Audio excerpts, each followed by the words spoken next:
सोलापुरातील कांदा उत्पादक शेतकऱ्यांच्या कांद्यानं पुन्हा एकदा रडवलंय। सोलापूर कृषी उत्पन्न बाजार समितीत कांद्याला प्रति किलो अवघा 1 रुपया इतकाच भाव मिळतोय। त्यामुळे शेतकऱ्यांचं प्रचंड नुकसान झालंय।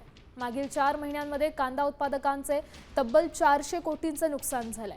केंद्र सरकारचे निर्यात धोरण आणि उत्पादन खर्चाच्या तुलनेत मिळणारा हा अत्यंत कमी भाव आहे। त्यामुळे शेतकरी आर्थिक संकटात सापडलाय। 12 पोत्यांची किंमत 456 रुपये, वाहतूक भाडं आहे 1200 रुपये, हमाली द्यावी लागते 62 रुपये, विक्रीसाठी आलेला खर्च पाहतोय तोलाई 37 रुपये, वारणी 60 रुपये, इतर खर्च धरला तर 24 रुपये। एकूण खर्च हा आहे 1839 रुपये।